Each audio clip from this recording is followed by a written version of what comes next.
नमस्कार। आप सुन रहे हैं simple audio book of how to talk with anyone part 2।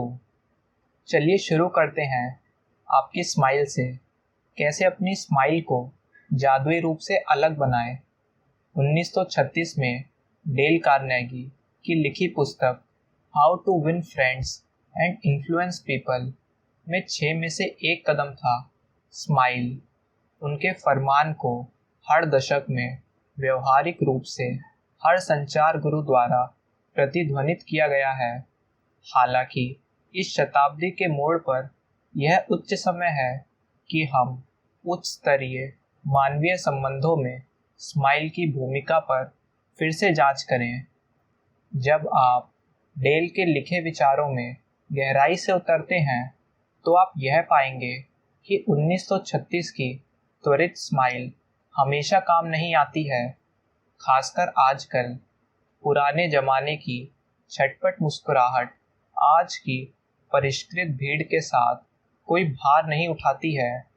विश्व के नेताओं, सेल्स पर्सन और कॉरपोरेट दिग्गजों को देखें, ना कि किसी मुस्कुराते हुए चाटुकार को। जीवन के सभी क्षेत्रों में प्रमुख खिलाड़ी अपनी स्माइल को समृद्ध करते हैं, इसलिए जब यह फूटता है तो इसमें अधिक शक्ति होती है और दुनिया उनके साथ मुस्कुराती है। शोधकर्ताओं ने दर्जनों विभिन्न प्रकार की मुस्कानों को सूचीबद्ध किया है, एक कैद में फंसे हुए झूठे से लेकर गुदगुदी शिशु की नरम स्क्विशी स्माइल तक। कुछ स्माइल गर्म होती हैं जबकि अन्य ठंडी होती हैं। इस दुनिया में 2 प्रकार की स्माइल होती हैं, असली और नकली। आपने अपने मित्रों के चेहरों पर बहुतों को देखा होगा जो कहते हैं कि वे खुश हैं कि आपने अपनी नौकरी छोड़ने का फैसला किया है, और उन राष्ट्रपति पद के उम्मीदवार आपके शहर का दौरा करते वक्त जो यह कहते हैं कि वे आपके देश में आने के लिए रोमांचित हैं। बड़े विजेता उनकी स्माइल जानते हैं, यह उनके सबसे शक्तिशाली हथियारों में से एक है, इसलिए उन्होंने इसे अधिकतम प्रभाव के लिए ठीक किया हुआ है। अपनी स्माइल को कैसे ठीक करें? पिछले साल ही मेरी पुरानी कॉलेज की दोस्त मिस्सी ने अपना पारिवारिक व्यवसाय संभाला, जो एक मिडवेस्टर्न कंपनी है जो निर्माताओं को नालीदार बक्से की आपूर्ति करती है। एक दिन उसने यह कहते हुए फ़ोन किया कि वे नए ग्राहकों के लिए न्यूयॉर्क आ रही है, और उसने मुझे अपने संभावनाओं के साथ रात के खाने पर भी आमंत्रित किया। मैं एक बार फिर अपने दोस्तों को तेज तर्रार स्माइल और उसकी संक्रामक हंसी सुनने के लिए उत्सुक था। मिस्सी बहुत अच्छी तरह से हंसती थी और वह उसके आकर्षण का एक हिस्सा था। जब पिछले साल उसके पिताजी का निधन हो गया तो उसने मुझे बताया कि वह व्यवसाय पर टिकी हुई है। मैंने सोचा था कि एक कठिन व्यवसाय में सीईओ बनने के लिए मिस्सी का व्यक्तित्व थोड़ा चुलबुला था, लेकिन मैं नालीदार बॉक्स बिजनेस के बारे में क्या ही जानता हूँ। वह उसके 3 संभावित ग्राहक और मैं एक मिडटाउन रेस्तरां में एक कॉकटेल लाउंज में मिले, और जैसे ही हम उन्हें भोजन कक्ष में ले गए, मिस्सी ने मेरे कान में फुसफुसाया, कृपया मुझे आज रात मेलिसा बुलाएं। बेशक, और फिर मैं पीछे हट गया। लाउंज में हमें बैठने के तुरंत बाद मैंने यह देखना शुरू कर दिया कि मेलिसा कॉलेज में बदमाशी के लिए जाने जाने वाली बहुत अलग महिला थी। वह उतनी ही आकर्षक थी। वह हमेशा की तरह मुस्कुराई, फिर भी आज कुछ अलग था। मैं उस पर अपना अंजीर बिल्कुल नहीं लगा सका, यद्यपि वह अभी भी दीप्तिमान थी। मेलिसा ने जो कुछ भी कहा वह अधिक व्यवहारिक और ईमानदार था। वह अपने संभावित ग्राहकों को वास्तविक गर्मजोशी के साथ जवाब दे रही थी और मैं बता सकता था कि वे भी उसे पसंद करते हैं। मैं रोमांचित था क्योंकि उस रात मेरा दोस्त नॉकआउट कर रहा था।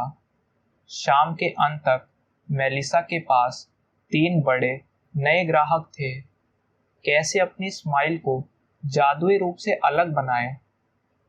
7 दिन बाद मैं कैब में उसके साथ अकेले सफ़र कर रहा था। मैंने कहा, मिस्सी, अपनी कंपनी को संभालने के बाद से तुमने वास्तव में एक लंबा सफ़र तय किया है। आपका पूरा व्यक्तित्व विकसित हो गया है। ठीक है, उसने जवाब दिया। दरअसल केवल एक चीज़ बदल गई है। उसने कहा। वह क्या है? मेरी स्माइल। उसने कहा। आपका क्या? मैंने अविश्वसनीय रूप से पूछा। मेरी स्माइल, उसने दोहराया जैसे मैंने उसे सुना ही नहीं।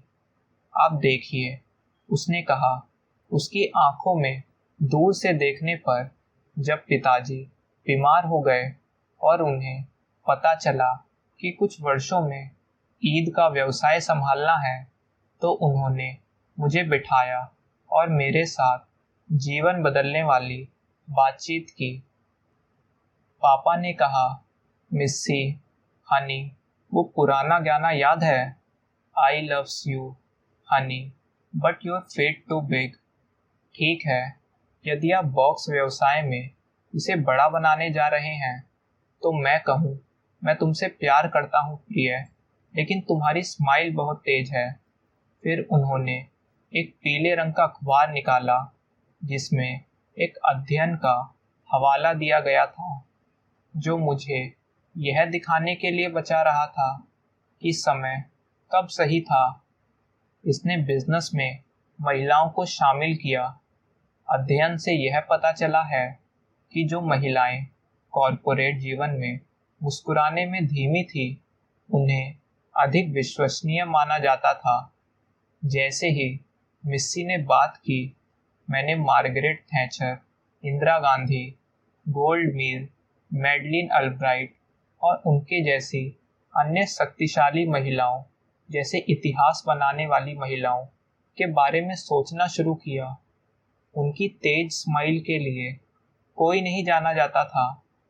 मिस्सी ने जारी रखा, अध्ययन ने कहा है कि एक बड़ी गर्म स्माइल एक संपत्ति है, लेकिन तभी जब यह थोड़ा धीमा आता है, क्योंकि तब इसकी विश्वसनीयता अधिक होती है। उस क्षण से मिस्सी ने समझाया। उसने ग्राहकों और व्यापारिक सहयोगियों को अपनी बड़ी स्माइल दी। हालांकि उसने अपने होठों को अधिक धीरे धीरे फूटने के लिए प्रशासित किया। इस प्रकार उसकी स्माइल प्राप्तकर्ता के लिए अधिक ईमानदार और व्यक्तिगत दिखाई दी। बस इतना ही था। मिस्सी की धीमी स्माइल ने उनके व्यक्तित्व को एक अमीर, गहरा, अधिक ईमानदार कैचेट दिया। हालांकि देरी 1 सेकंड से भी कम थी। उसकी खूबसूरत बड़ी स्माइल पाने वालों को लगा कि वह उनके लिए विशेष और उचित है। मैंने स्माइल पर और शोध करने का फैसला किया। जब आप जूतों के बाजार में होते हैं, तो आप हर किसी के पैरों को देखना शुरू करते हैं। जब आप अपना हेयर स्टाइल बदलने का फैसला करते हैं, तो आप हर किसी को देखें। खैर, कई महीनों के लिए मैं एक स्थिर स्माइल दृष्टा बन गया। मैंने सड़क पर स्माइल देखी, मैंने टीवी पर स्माइल देखी, मैंने राजनेताओं, पादरियों, कॉरपोरेट दिग्गजों और विश्व के नेताओं की स्माइल देखी। मेरे निष्कर्ष में चमकते दांतों और फटते होठों के समुद्र के बीच मुझे पता चला कि जिन लोगों के पास सबसे अधिक विश्वसनीयता और सत्यनिष्ठा होती है, वे मुस्कुराने में इतने धीमे होते हैं।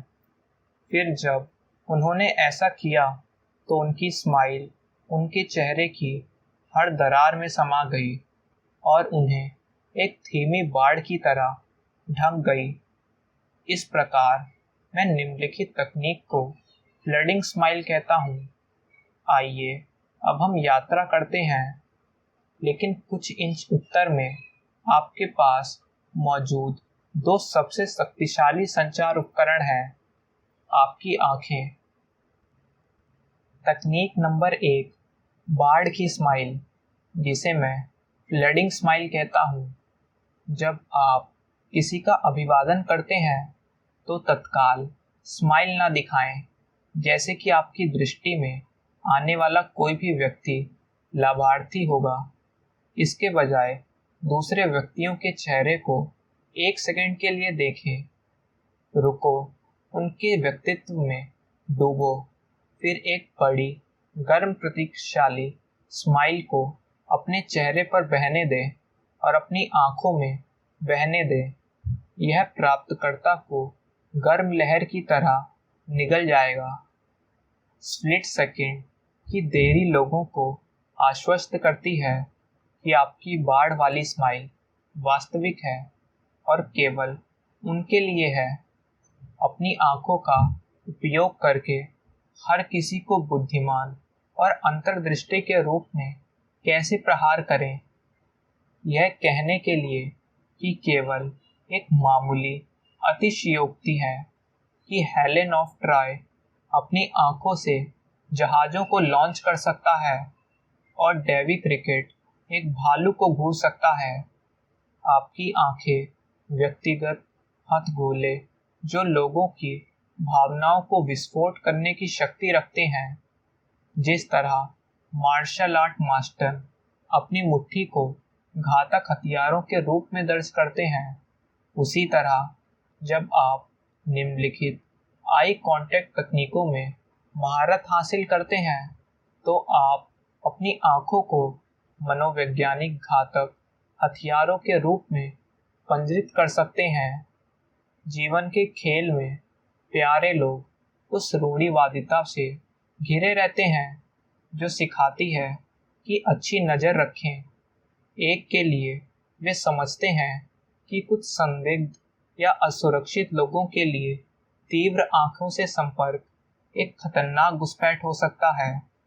जब मैं बड़ा हो रहा था, मेरे परिवार में एक हाइटियन हाउसकीपर था जो अपनी कल्पनाओं में चुड़ैलों, करामती और काले जादू से भरा था।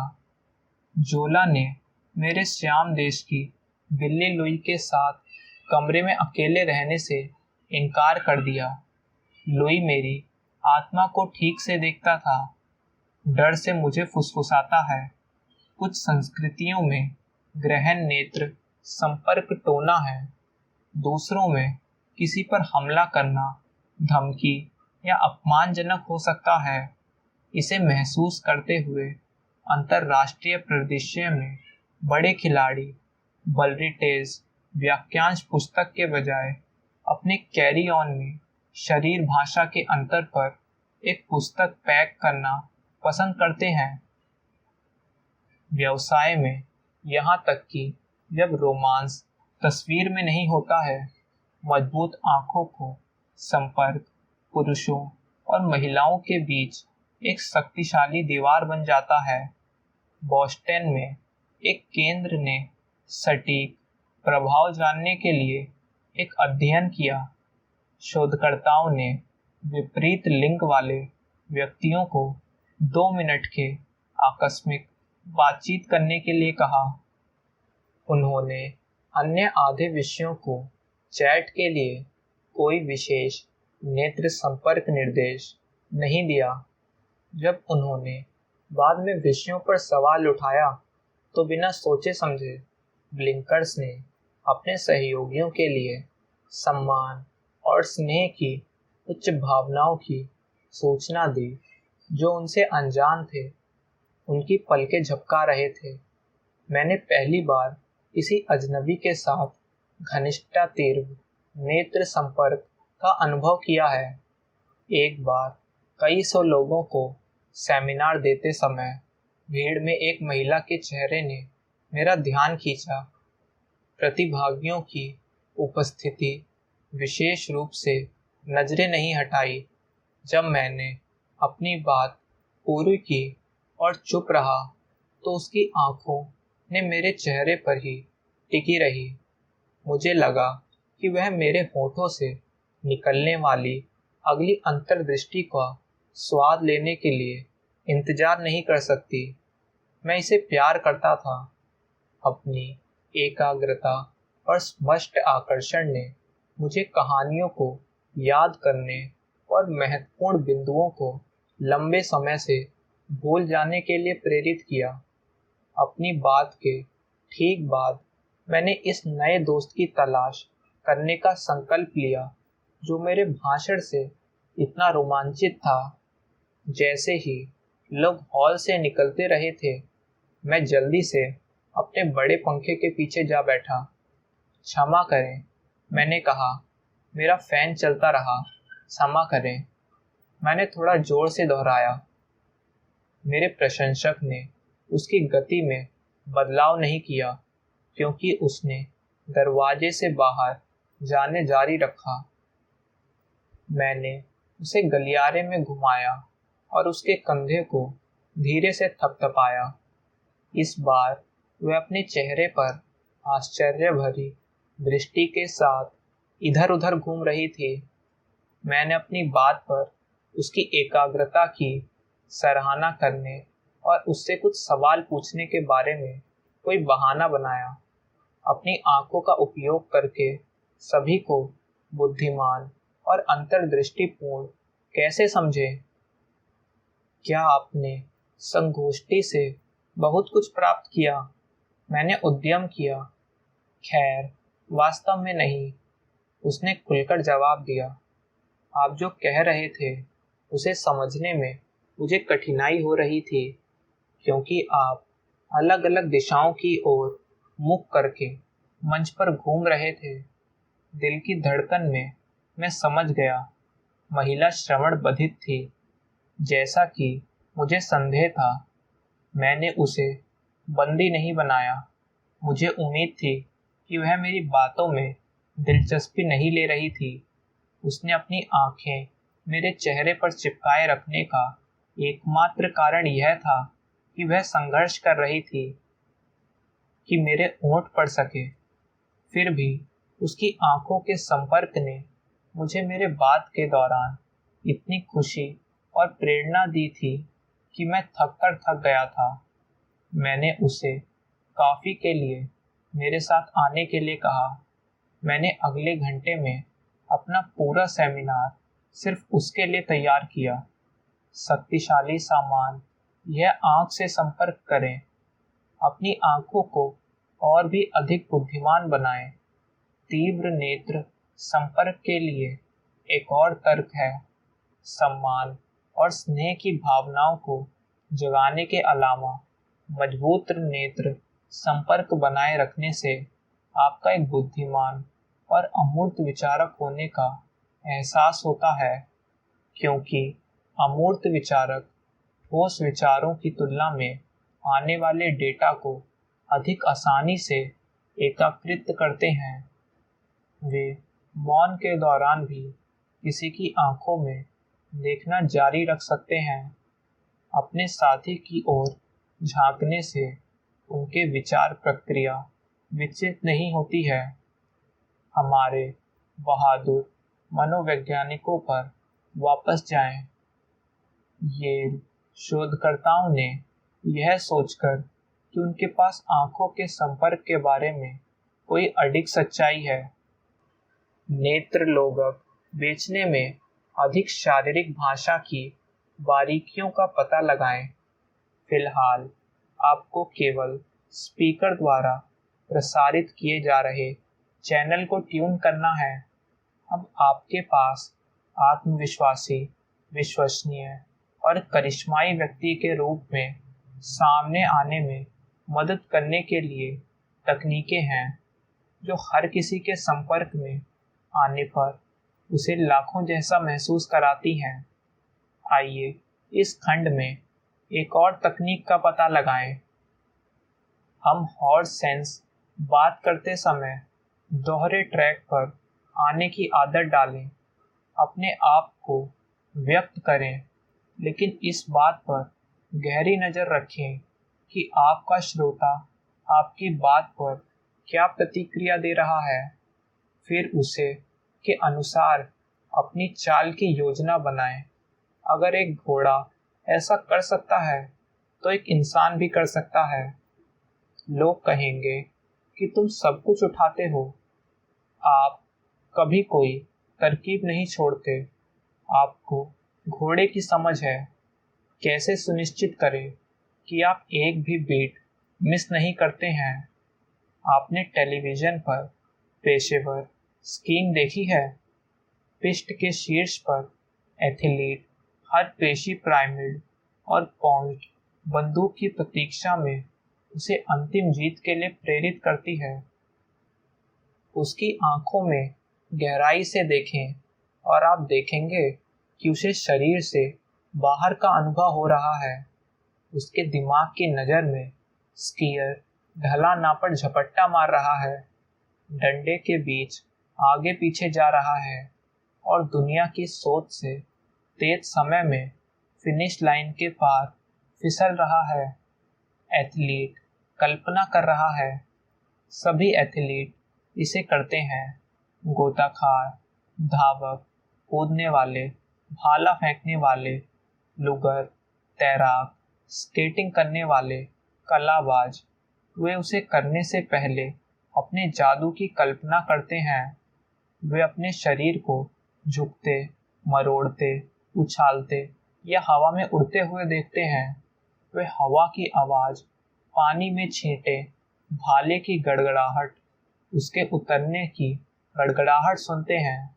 वे घास, सीमेंट, पूल, धूल को सूंघते हैं इससे पहले कि वे एक पेशी को आगे बढ़ाते हैं। पेशेवर एथलीट पूरी फिल्म देखते हैं जो निश्चित रूप से उनकी अपनी जीत में समाप्त होती है। खेल मनोवैज्ञानिक हमें बताते हैं कि विजुअलाइज्ड इलेक्शन केवल प्रतिस्पर्धी एथलीटों के स्तर के लिए नहीं है। अध्ययनों से यह पता चला है कि मानसिक पूर्वाभ्यास संताप के एथलीटों को अपने गोल्फ, अपने टेनिस, अपने दौड़ने, जो भी उनकी पसंदीदा गतिविधि है, को तेज करने में मदद करता है। विशेषज्ञ इस बात से सहमत हैं कि यदि आप गतिविधि करने से पहले चित्रों को देखते हैं, आवाज़ सुनते हैं और अपने शरीर की गतिविधियों को अपने दिमाग में महसूस करते हैं, तो प्रभाव शक्तिशाली होता है। माई मैट्रेस पर 26 मील मनोवैज्ञानिक मुम्बो जम्बो कद्यपि नहीं। मेरा दोस्त रिचर्ड मैराथन दौड़ता है। एक बार कई सालों पहले न्यूयॉर्क की बड़ी मैराथन से 3 हफ्ते पहले एक अनियंत्रित कार स्ट्रीटर्स ने टकरा गई और उन्हें अस्पताल ले गया गया।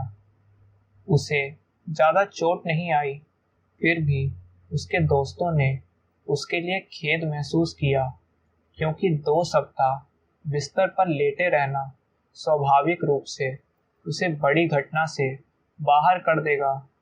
क्या आश्चर्य की बात है जब सेंट्रल पार्क में उस कुरकुरे नवंबर मैराथन की सुबह रिचर्ड ने अपने छोटे शॉर्ट्स और बड़े चलने वाले जूते दिखाए। रिचर्ड, क्या तुम पागल हो? आप दौड़ने की स्थिति में नहीं हैं। आप पिछले कुछ हफ्तों से बिस्तर पर हैं। हम जब चिल्लाए, मेरा शरीर बिस्तर पर हो सकता है, उसने उत्तर दिया, लेकिन मैं दौड़ रहा था। क्या? हमने एक स्तर में पूछा। रोज रोज 26 मील 385 गज, वही मेरे गद्दे पर। रिचर्ड ने समझाया कि अपनी कल्पना में उन्होंने खुद को पाठ्यक्रम के हर कदम पर चलते हुए देखा। उसने नज़ारे देखे, आवाज़ें सुनी और अपने मसल्स में हिलती डुलती हरकतों को महसूस किया। उन्होंने खुद को मैराथन में दौड़ते हुए देखा। रिचर्ड ने उतना अच्छा नहीं किया जितना उसने 1 साल पहले किया था, लेकिन चमत्कार यह है कि उसने बिना किसी चोट के, बिना किसी थकान के अपने दृश्य के लिए धन्यवाद मैराथन को समाप्त कर दिया। यह लगभग किसी भी प्रयास में काम करता है जिसे आप इस एक भयानक संचारक होने सहित लागू करते हैं। जब आप पूरी तरह से आराम महसूस करते हैं तो विजुअलाइजेशन सबसे अच्छा काम करता है। जब आप पास शांत चित्त की स्थिति होगी तभी आप स्पष्ट विजुअल चित्र प्राप्त कर सकते हैं।